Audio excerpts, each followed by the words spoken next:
Okay, so this is just kind of an overview of what's going on over here. Usually you're going to stay on home. That's your main thing, where if you click on a channel, so remember like before, if I want to go to a mic channel, I would go to mic channel 1 through 16. There's my mics.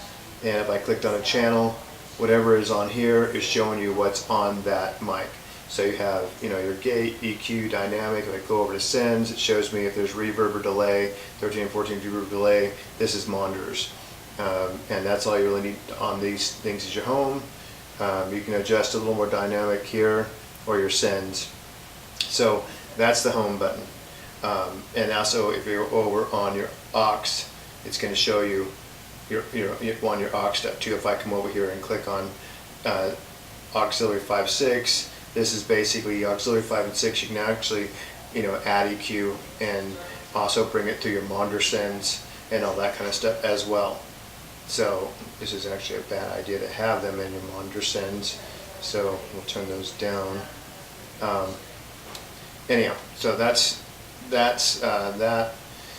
But as far as home and recorder, those are the only two screens that most people who are going to be in here need to use at any point in time. Mainly home, recorder only if they're recording something or if they're playing back something. The meter, anyone really don't, the only people who will be using this probably is sound guy. It just basically shows you anything coming in and out of your channels, your mix bus, your auxes, ins and outs, and RTA if you have an RTA mic set up out in the room. So that's not really anything that anyone besides a sound guy is going to need. Routing, same thing. You really don't want to let anyone touch the routing area because it's already set up to work for the way the system is set up. Set up that no one needs to worry about do this stuff because it's set up for the system. Library is where if you want to save a setting, that's where you could actually save it at. Like I would just go, click on 3, and I would click Save Preset. So I could, if I like the way this looked, I could actually click Save. Save. Actually, that's only going to let you save to a USB stick, and there's no USB stick in right now, so you got to do that on your iPad. You can take a screenshot from that. But basically, that's where you would save it. If you wanted to save it, you would put a USB stick in there. It would save it to the USB stick. Effects. This shows you all your effects matrix. So this thing will run 8 effects at once. Right now, it has what's set up is the vintage room reverb, and you can change that out, but it's a nice reverb. Hall reverb. So actually effects 1 is reverb, effects 2 is reverb, effects 3 is delay, and effects 4 is like chorus or whatever. So when I was telling you before effects 2 was reverb, I was wrong. It's actually a delay. So you have 2 delays on effects 1 and 2. So again, like if I'm over at a mic, let's go back to a mic, and I'm going to click on this mic right here, and I'm going to click back on home so I can see what it's doing.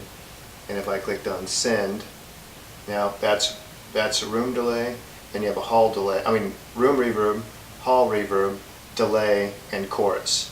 Okay, so your effects are set up to 13, 14, 15, and 16, and that's all the effects you have for each channel. You can set up more, but that's not the way it's routed. You don't really need any more for someone in that case. But anyhow, that's where you do it. You have, so if I go back over here to effects, you can see here's the room reverb, hall reverb. So that's basically room reverb, hall reverb. Click on effects. Stereo delay. I go back over to home and look at that channel. That's 15 is stereo delay. And then back over to effects. The last one is modulation, which is like a chorus. So that one right here would be a modulation, which would be good for like acoustic guitar or something like that. The other effects are being routed to, graphic EQs are being routed to the mains and bus sends. So you can change that, but you really don't need to, just leave that alone. Monitoring, this is sound guy stuff, talkback mic, you would never even need to worry about that. Record again is where you could either record the band, and you would go back to your aux in right here, and that's where you see the volume of that. So but you don't need to be on that to record. You can just go, if anytime, at a point in time you got a mix and you want to record the band, you just hit record and have the USB stick in, hit record. The volume is the only thing you got to worry about. So if you're playing back music, you want to go to your aux end, and then you have your volume knob where your CD cassette player is at. So I'm going to bring this back over here to there, and then so that's, and then mute groups. This is again for only sound guys. It just basically they can design a mute group, so they hit like 1, it'll mute a section of them, or if they can design a mute group for 2 and it'll hit a different section. So as a rule, you don't really need to worry about that. Utilities, again,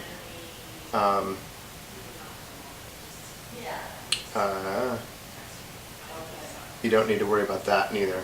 So just go back over to home. So mainly your main screens are going to be home there, and then you want to go to home here.